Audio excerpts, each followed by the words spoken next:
Are we recording? We're recording. Is it? Yeah. I see the timer. Yeah, we need new furniture. Yeah, we'll cut that out too. These boys are gonna break my fat ass.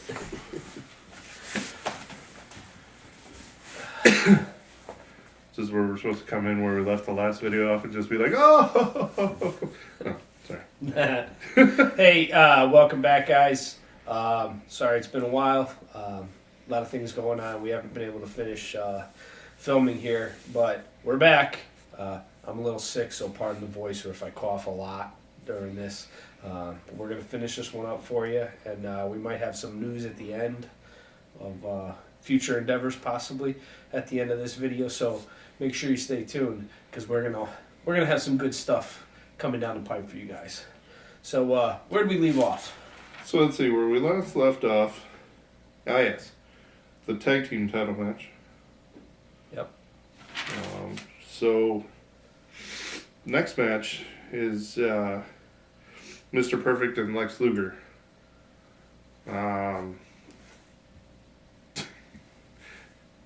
Perfect at this time was a face, having recently left the tutelage of Bobby Heenan. Yep. So you get a lot of hatred on the commentary from Oh, yeah. Heenan.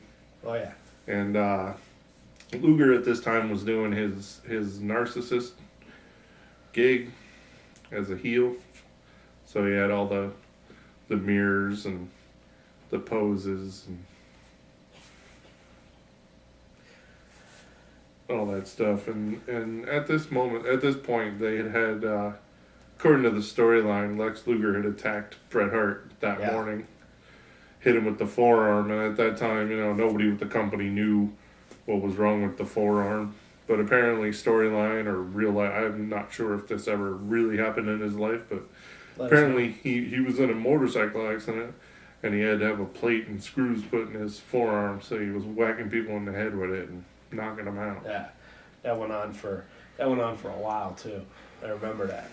And I on a first note, I remember thinking, wasn't a big fan of Mr. Perfect as a face at all. He just the whole character embodied heel. I mean, a guy who's simply perfect. He just belonged being a heel. I'm sorry. You gotta have that arrogance and that ego, and it just doesn't really work as a face. Nah, I did always like towel flip though. Yeah. I still do it to this day. Great match. A lot of technical moves. A lot of suplexes. A lot of good grappling, good holds. A lot of technical. Just a lot of technical wrestling. I think in talking to people like all through the years about wrestling and stuff like that, I think one of the things that kind of got overlooked with Lex Luger because of the look. I mean, the guy, he really was the total package, Lex Luger. Not to joke around about it. It just, he really was. And the dude technically could wrestle. He wasn't, just some big football, ex-football player who came into the NFL or to the WWE from, his previous life and, was just a body on the camera. The guy really could wrestle. And Mr. Perfect was a fantastic technical wrestler. So it makes for a great match, and underutilized, Definitely underrated. Yeah. In the technical aspects was Lex Luger for his entire career. Vince tried to make him, this was back when Vince was big on the big guys. They were kind of phasing him out into the Bret Harts and Mr. Perfects and Roddy Piper, even, a little bit, even though this was more towards the end of his career. But, Vince was always big on the big, Hogan, Warrior. Big dudes, jacked up, muscled up. And he's going back to being that now, too, which is kind of funny. Yeah, because you see, because he saw how well it worked back then. Yeah. Not very. I mean, for a short amount of time it did, but just once we got into the early '90s, we got into the smaller guys, and even nowadays, they like the smaller. I mean, look at Daniel Bryan, Yeah. He's like the smallest dude there is, and he's like over more than. He's over with the fans. Yeah. How much he's over with the guys. No, but that's what I meant. Like with the crowd. Yeah. The universe. So, good. They put on a good match. Once again, the whole thing with the crowd not losing interest and the commentators keeping you in the match and not, talking about a match that already happened or a match that's going to happen or a match that's never going to happen and talking about, somebody in the ring and some feud they had 6 months ago with another guy who has absolutely nothing to do with this match like they do nowadays. We've been over this. Yeah. It's awful. Yeah. Having Bobby Heenan as the Heat, at the desk with his history with Mr. Perfect made it that much better because it gave, the feeling of real heat being there. So always made that a good time. So it was a great match. A little controversial ending, which you didn't see a lot in the early 90s. This was the old referee out of position gimmick. That old trick. Luger gets the 3 count, even though Mr. Perfect flopped his leg onto the ropes at the 2 count. Ref didn't see it because, Luger's giant body was in his way, apparently. So Luger wins. Perfect, he's upset about it. So what they do is Luger smacks him in the head with the forearm and just knocks him out and walks away. And then this is where we get some good stuff. After they give him a few minutes, they talk about what's going to happen, just kind of a little filler, and Perfect comes to, and he realizes, hey, this jackass just cracked me in the skull and knocked me out. So he goes running into the back. He finds Luger in what looks like a garage. Yep. I mean, it looks like if you go to your storage shed, I think, in the back of the. It looks like when you go to U-Haul and they have the bays where they install your hitches. It looked like one of those because there were racks along the side of the wall. Yeah. And there were rubber trash cans, which Perfect actually picked one up and smacked him in the back with it. I don't know how much damage a Rubbermaid will do to you, but. Well, I can tell you personally. Not a whole hell of a lot. No, but it's still. I was hit with more than a couple of them. It still can't be comfortable to get hit with one, but especially when you don't know it's coming. Don't backyard wrestle; it's not safe. And then, as Perfect is attacking Luger, Shawn Michaels comes out of nowhere and attacks Mr. Perfect from behind, and this sets up the feud. A great intercontinental title feud between Perfect and Shawn Michaels, and it's something that we'll explore. Obviously, in future episodes, as we'll go through the SummerSlams and the Survivor Series. And it made for a good long feud set up. It was a good job of feeding that feud for later on down the road. Mm-hmm. Yeah, quite entertainment. If you guys haven't seen those, watch some of the matches. Perfect and Shawn Michaels. YouTube them. Even the ones that weren't on pay-per-views. They were good. Yeah. Saturday Night Main Event was, those good times. And, like we said, this was 93. It was, the inception of Raw. So even those matches, they're trying to fill, at the time, 2 hours of, it may have even been 1 hour back then. They're trying to fill time with matches, and these guys could go, half hour, 45 minutes in a match. And we got one more match before we get to the main event. Yep. This match, and I don't remember what the build up to this was. I think it was the next match. Let me let you know what it is before we start speculating about backstory.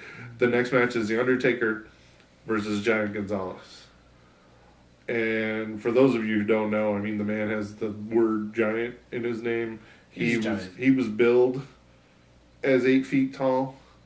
Undertaker at 6'10" came up to his shoulders, so he may be 7.5. And you know how the WWE they over exaggerate. They talk about you know, Big Show being 500 pounds and he's only like 460. I mean, it's splitting hairs. It's only 40 pounds. And when you're Let's put it this way. Giant Gonzalez, Undertaker. yeah, that's I mean, in all actuality, yeah. No, this that's is a actually good, how it was. it's a good comparison. I mean, they even went, you know, face to chest in the middle of the ring. Yep. And it was, you know, the first time in his career as the Undertaker that he actually had to look up to somebody. Yep. Wasn't scared though. Undertaker. Yeah, no, he stepped right up to him and Yeah. didn't back down. No fear in the Undertaker. I mean, he's already dead. What are they gonna do to him? Yeah. Now, guys, if you haven't seen Giant Gonzalez, you haven't seen this pay-per-view, the match was nothing super spectacular. I mean, Giant Gonzalez really couldn't move very well. He's like a lot of the other big dudes, like Kali. You know, they can't move real well. They're more there for like a side attraction type of deal. Kind of like what Big Show is now. Yeah, he was okay, and there were some moves he could do. And he was only around for a very short time. However, the most memorable thing about him is that just absolutely creepy bodysuit. Whoever was backstage and said, "Let's put this dude in a flesh-colored bodysuit and paint fake hair on it." I mean, anybody around our age will tell you they know exactly what that thing looked like. And there were T-shirts out there that you could buy of the fake upper body of it with the fake painted on hair, the airbrushed pecs and the airbrushed abs. And I have to speculate that the person who came up with it is probably the same person who came up with Droz's first gimmick as Puke. When he found out that Droz could regurgitate things on command. Well, that was Vince. That's Vince. Exactly. That's where I was going with that. But yeah, I remember how, I mean, watching it again and seeing it now, it's like, oh my God, dude. It's still just as like weird and creepy now as it was back then. It's pretty awful. I can't even think of anybody else's ring attire that was that like not even Bastion Booger, like not even that. And the painted hair codpiece. Bad.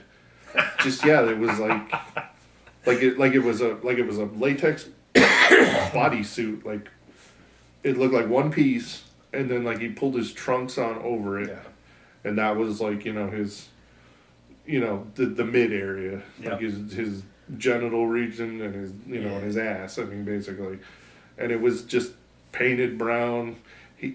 He looked like a Sasquatch. Yep. Well, I mean, that's what he was supposed to be portrayed as. He was like some. He was supposed to be from like the mountains of Chile or Argentina or wherever he was from. Argentina. Now, Mexico. The only thing more memorable than his outfit was Taker's entrance. I mean, we all know Taker's entrances are fantastic, to say the least. He blows the pyro budget every time he comes out. Oh, absolutely. But this one comes out of the death chariot. With the vulture. And he's got the vulture on the... Oh, man. I remember as a kid watching that, and I was actually a little bit, all right, this is like my favorite wrestler now, and whoa, I'm a little bit scared. I don't care how old you are. He's coming out with a vulture hanging out with him. That thing wasn't small neither. That was a big bird. Yeah, it was something. And the fact that, I mean, it must have been, I don't know where they got it from, but the thing was very well trained because it just sat there and it was like if you were in the crowd, it was like staring down your hot dog. Like, man, I could pick that thing up, pick that out of your hand, and you wouldn't even know it. But now today, I would absolutely take a ride on the death chariot. And who wouldn't want to? True. and this was the era of The Undertaker. I mean, he debuted in 91, and so they were trying to find some kind of challenge for him because he had I mean, this made him 2-0 at WrestleMania. I mean, do we really need to tell you that The Undertaker won? Yeah. I mean, he was... If you don't know, now you know. Yeah. I mean, he was 21-0 before he lost, and so, hey, 93 was his second WrestleMania. Yep. So, I have no idea. I don't remember who he faced at WrestleMania 8. Or if he even did, he may not have. He may have got his first WrestleMania off. I don't know. I can't remember. I guess we'll explore that. But anyways, so the match itself just wasn't that memorable. It was more the entrance in Giant Gonzalez's costume that was really memorable. I mean, there were some your typical Undertaker match spots. The climbing across the ropes to come down with the forearm over the back. And that is still incredible today. And did he get him up in the tombstone? Yeah. Okay. I remember that. Because the match had kind of a weird ending. I mean, Giant Gonzalez's manager, Harvey Whippleman, and for those of you that are relatively new to wrestling, Harvey Whippleman was like the 90s version of Jim Cornette. And for those of you who don't know who Jim Cornette is, he was like the 80s version of Paul Heyman. How about this? Go look them up, because they were great managers. Harvey Whippleman is your typical little sniveling, not to be racist, but he was your typical little sniveling Jew. Yeah. I mean, he played it stereotypically. I mean, come on, the last name was Whippleman. Yeah. He was always trying to scam something or, scheme something or. Yep. So he brought Giant Gonzalez into the WWF to challenge The Undertaker because there was nobody there that could challenge him. Mm-hmm. And so the way they decided to end this match, because I guess they wanted to show that The Undertaker was vulnerable, Whippleman throws this rag to Giant Gonzalez and he stuffs it over The Undertaker's face. Mm. And you can only assume chloroform. Well, you hear the commentators are like, "Oh my God, what's that smell?" Meanwhile, nobody in the crowd is reacting to anything. Like, there's nothing stinky going on. Like, you're in a wide open arena. It's like, how much chloroform is on that rag that the commentators sitting, 5 feet from the ring, 10 feet from the ring, can smell it. He just said Giant Gonzalez was on the rag. Highbrow humor, folks. You only get it here. That's right. Oh, so the chloroform actually works on The Undertaker, which is weird because, if he was an Undertaker, it wouldn't do anything to him because he'd be around that stuff.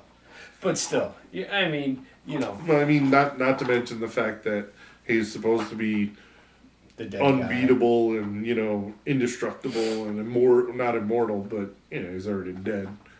And, the only way you could beat him is, had something to do with the urn, and so they knocked him out with the chloroform, but he lost he loses by disqualification for using the foreign object, and so Giant Gonzalez in the ring, like a typical heel, he's celebrating, and they rush all these dudes out from the back, and the doctor's there, and they're checking on the Undertaker, and they have to roll him out and put him on the stretcher, and they roll him to the back. And there's Gonzalez still in the middle of the ring, got his fist up in the air. Yeah, I conquered the Undertaker, even though, it wasn't a win. And all of a sudden, the gong hits once, and here comes the Undertaker walking back out to the ring, and he comes out and he just beats on him. Mm-hmm. Pummeled him. Beat the crap out of him, like, how dare you, knock me unconscious, I'm gonna knock you unconscious kind of thing.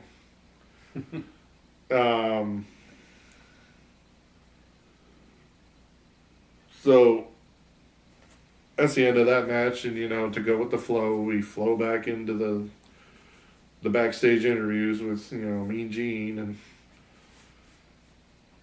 he's actually they show some flashbacks of Yokozuna facing Bret Hart, because now we're getting to the main event. Yep. And they show how Yokozuna used to do this thing called the bonsai drop, where he would get up, kind of like what Big Show does. He would get up on the corner, up on the second rope, and I'm pretty sure they super reinforced these turnbuckles. Must have. And he would just jump off and just sit on your chest, but he would hold on to the top ropes because we're talking 550 pounds. Yeah, he's got to hold back a whole bunch of And weight. if you come, and if you come straight down, you're gonna have a Happy Gilmore situation where the principal killed the guy because he sat on him and crushed him. So they showed him these flashbacks of Yokozuna and Bret Hart already fighting, and then for some reason they interview Hulk Hogan, and it's like. You watching it now, it's like, oh, it's a little bit of foreshadowing, But yeah, back then you're like, the hell are they talking to Hogan for? Yeah, Hogan was like, I got support, I believe in Bret that he can win, and yada yada, for America, even though Bret Hart was Canadian, but whatever, Canada, America, same thing. Tim Hortons is the only good thing that came out of Canada. So You heard me, Ryan Reynolds. So we get to the main event of the pay-per-view, which is Bret Hart, WWF World Champion, I guess, versus Yokozuna with Mr. Fuji in his corner. And Bret Hart comes out, and, there's nothing gimmicky about his entrance. There never was. No. He just, he comes out, he gives his sunglasses to the kids. Mm-hmm. And, and gets in the ring and does his little poses and, just basically, pumping the crowd up.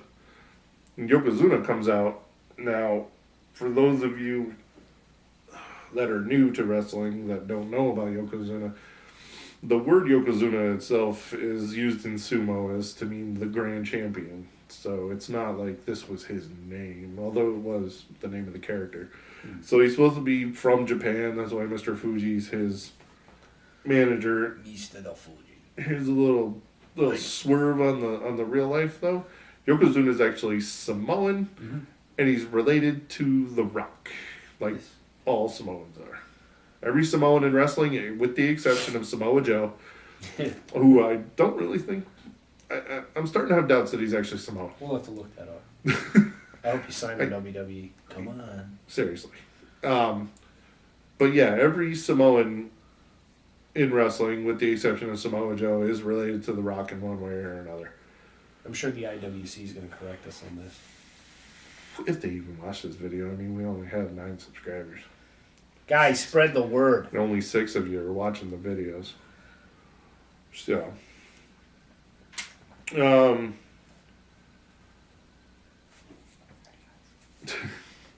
This was a good match. A lot of back and forth. I mean, it was, they were trying to show, the strength of, not really the strength, but the power and size of Yokozuna. Look, Yokozuna wasn't a small dude. He's a big guy, and he's really powerful. I mean, he really is a Samoan, and it's not a joke. If you watch these guys work out, or you see, Samoans in real life, those dudes are beasts, man. Good for them. They're one guys I won't be making fun of on any of these videos. Not at all. I mean, unless The Rock wants to come and sit here and hash it out with me. That'd be great. I'll have him sit in this chair for a little while.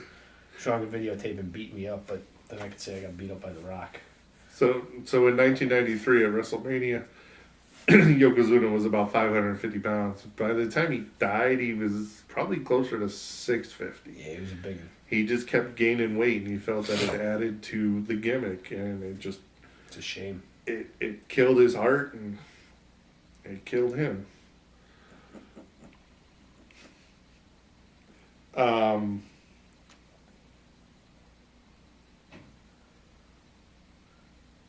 So we get to, good match, a lot of back and forth, a lot of strength shown by Yokozuna. And the thing that they wanted to show you with Bret Hart was his resiliency and the fact that, he's got this move that he can put on anybody. So he puts his finishing move, the sharpshooter, on Yokozuna. Now, this is a grapevine leg involved move. And to get a man whose legs are, this big around, about right. over like my chair, over your knee, and crisscross the ankles. It's a pretty good feat on both of their parts. Yeah, there's got to be a lot of meat moved Yeah. You know, kind of Yeah. like my hot dogs. I remember, like, I always liked Bret Hart. You know, I look, the guy's the best technical wrestler. He ain't kidding when he says, you know, best there is, best there was. Probably will be the best there ever will be. But when Yokozuna came out for this match, I thought Bret Hart is going to get squished. Like, he's going to get squished. It doesn't matter how good technically you are. No, like How do literally. How do you move a man that big? Like, you can knock him down. You can knock any guy down. But how do you move him once he's down to where you need him to be? Right. For a sharpshooter, to pin him, for whatever it is you Yeah. got to do. The dude's huge. And Bret Hart isn't like a massive guy. He's not small, but he's not massive. He's not super strong, you know? I mean, he was 6 foot, 225, 235. And I remember thinking, that. well, Bret Hart's getting crushed.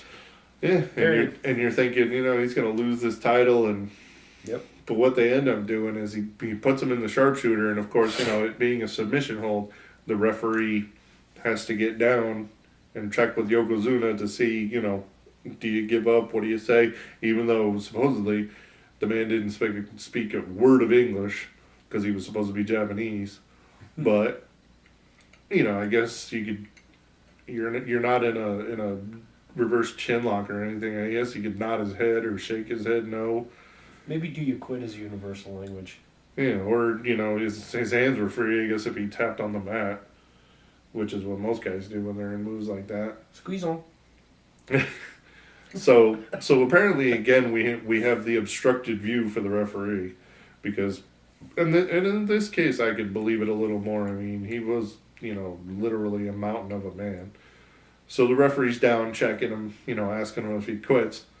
And here comes good old Mr. Fuji around to the side of the ring where, you know, Bret Hart is facing. And One of the best interferers ever. Just happens to be close enough to the ropes.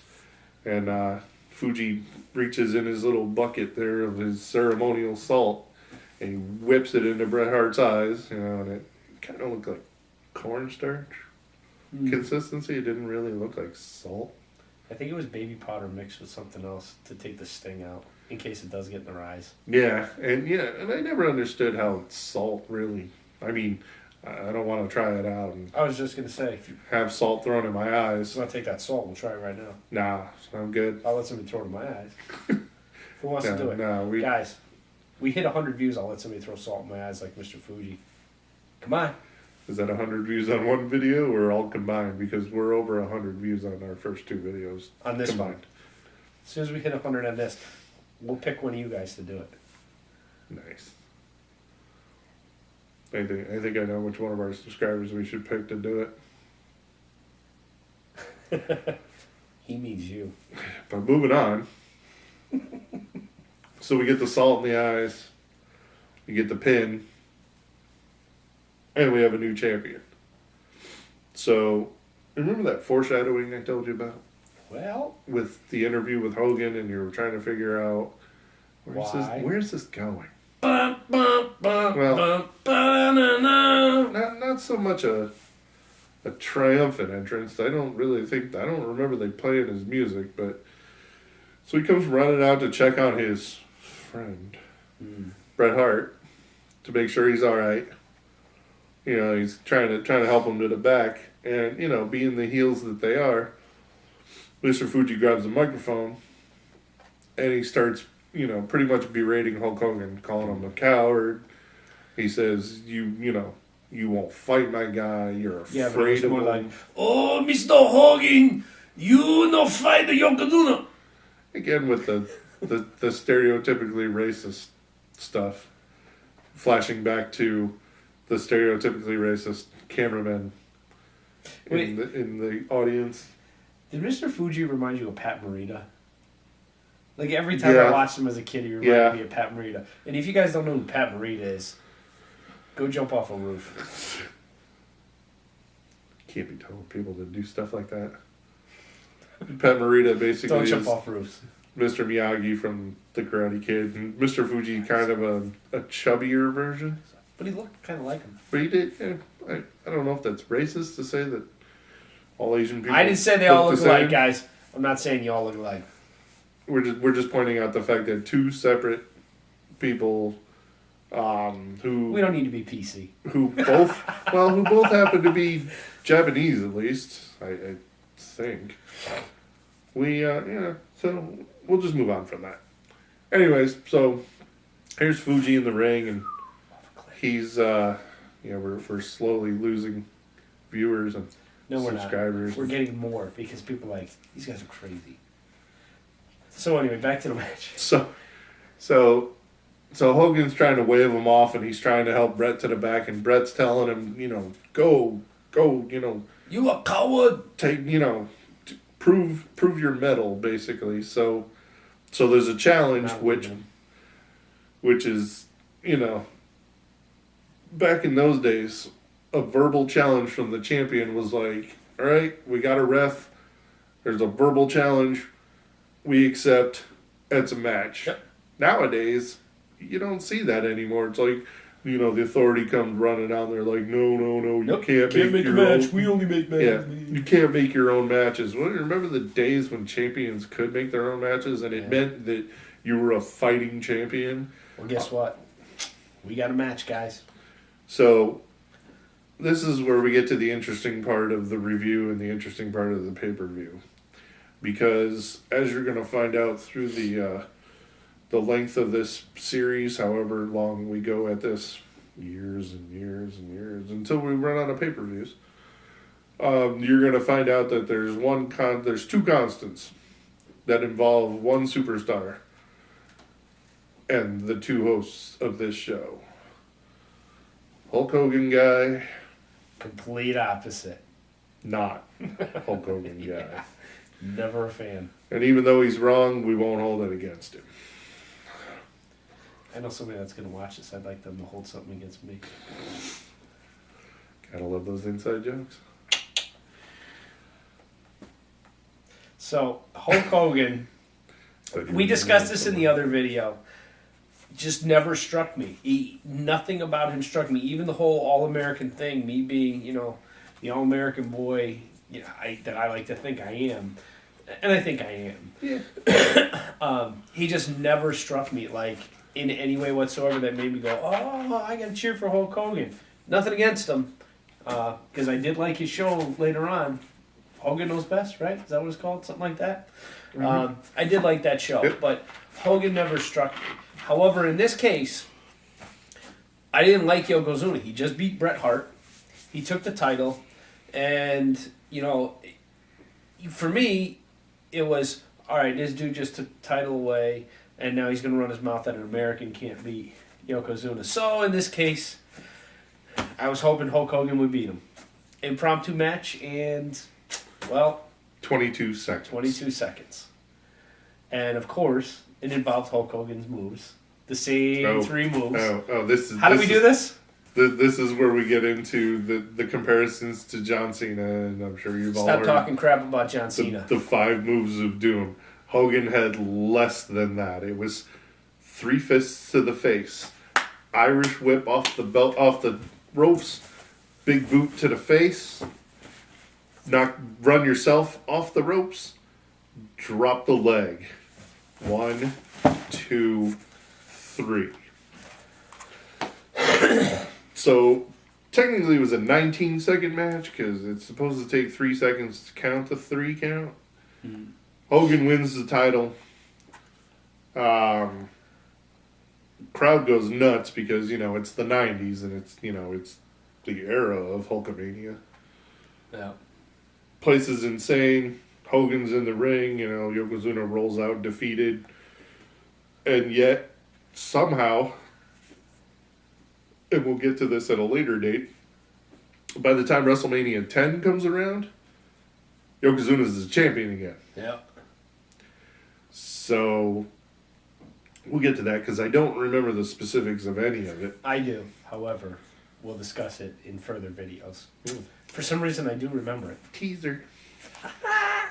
I'm a good tease.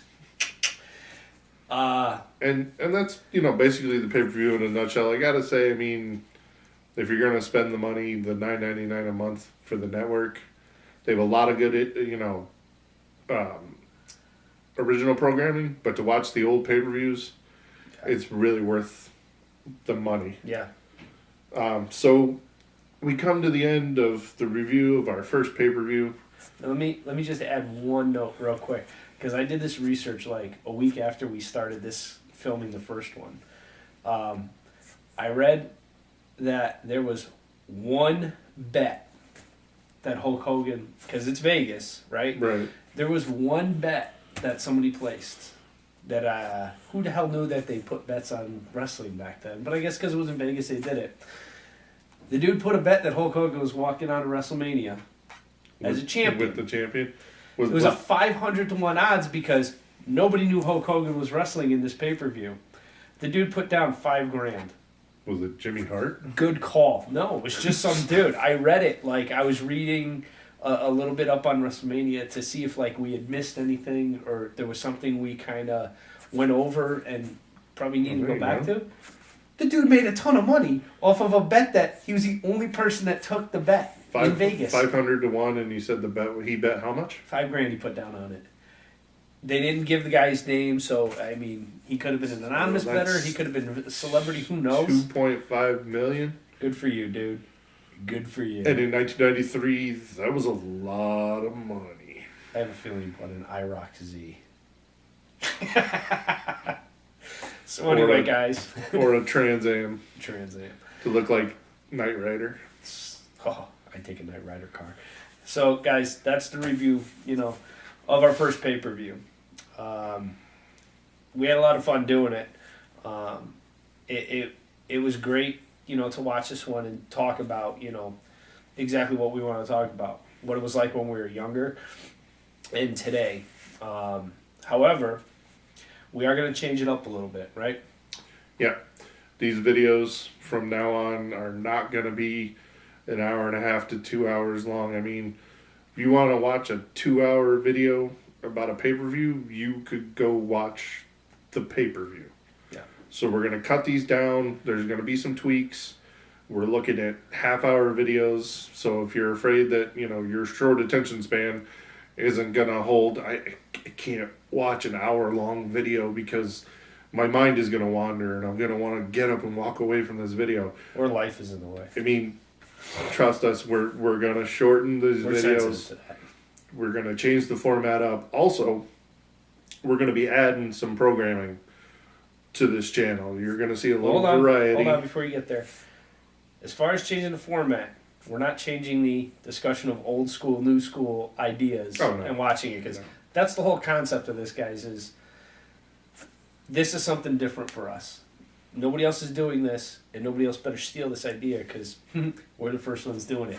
It's all about the old school and the new school and a review of what we watched. Yeah. Now, on to some of the programming. So, things that we've decided to come up with, it's a couple of ideas for now, and that we really would appreciate your input. I mean, once the videos start coming out, the first thing that we're thinking of is we're going to take a topic. Could be something as simple as the Intercontinental Championship. And we'll take the format of comparing old school to new school, then to now. We're going to look at how the Intercontinental title, we'll even go back to when it started. And that's before we were kids. Oh, yeah. We'll go back to, and you'll hear, you've heard Michael Cole mention it ad nauseum, Pat Patterson, Puerto Rico. He's the first Intercontinental Champion. But we'll talk about how the company's view and the crowd's view of the title. Yeah, basically the evolution of the title itself, the title picture, has changed from the 80s and 90s through the Attitude Era till now to show you, how this has changed. We'll talk about the Divas / women's division. Mm-hmm. We can talk about... give us your ideas. The company itself, we could talk about... I really want to talk about the half-assed joke of the anti-bullying campaign that they had because... Yeah, it was kind of odd in the way they crushed it. However, guys, we do want to discuss these things, and we want your topics. Tweet them to us. Put them in Instagram in response to stuff that we post. Comment below. Facebook page. Mm-hmm. You have all these ways to get a hold of us. We'll feature it. Yeah, I mean, if you give us an idea, we'll give you a shout out. Absolutely, guys. And finally, the second thing we're coming up with, we're actually going to do a cooking channel. Now don't stop the video. Don't stop the video. What we're going to do is it's going to be healthier alternatives to make snacks for watching your pay-per-views. Now, unfortunately, WrestleMania is a week from today. I don't think we're going to have enough time to get something in before WrestleMania. Nope. So it'll have to be whatever next month's pay-per-view is. I can't keep track of them all because now there's 13 pay-per-views a year.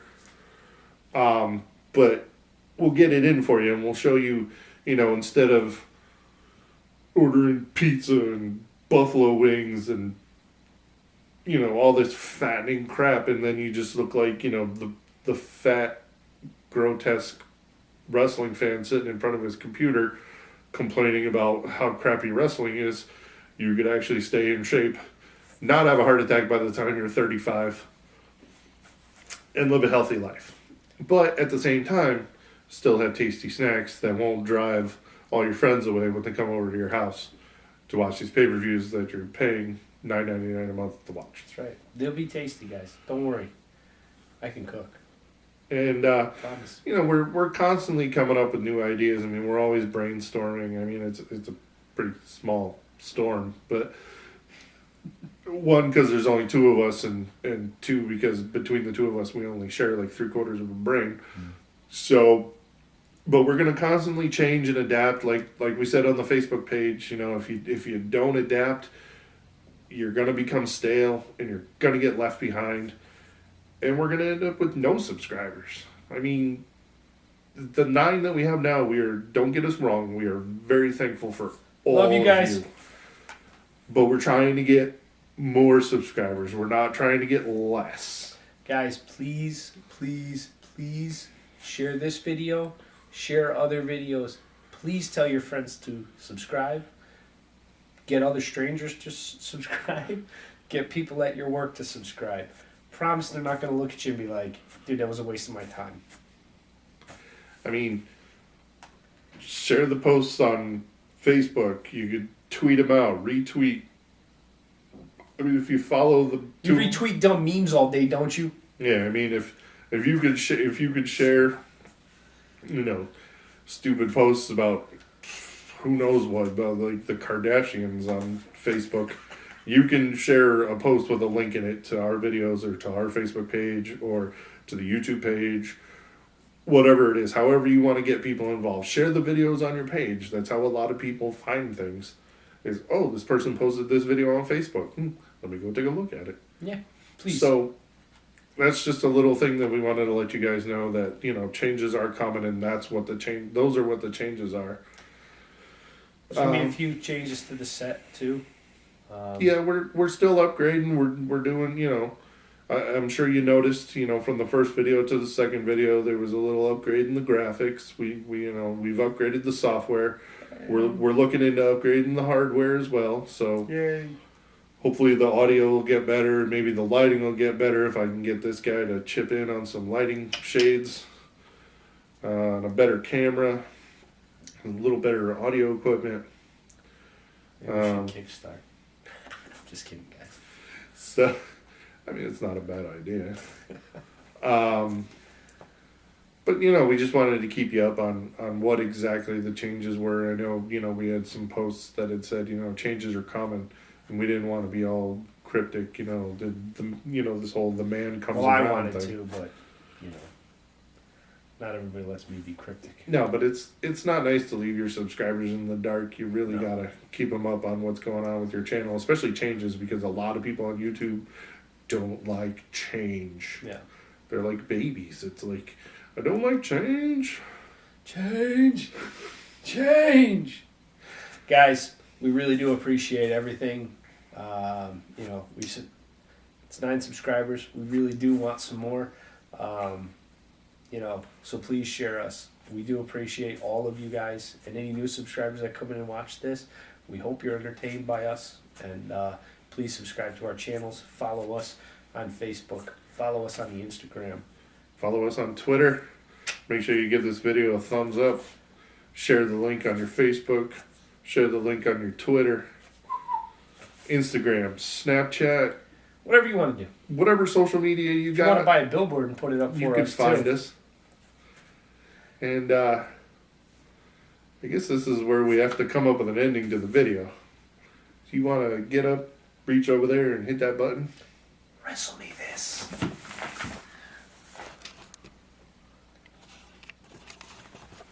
You got it. You had it. Did I? On the side there. No, the other side. Where your thumb is. In the back.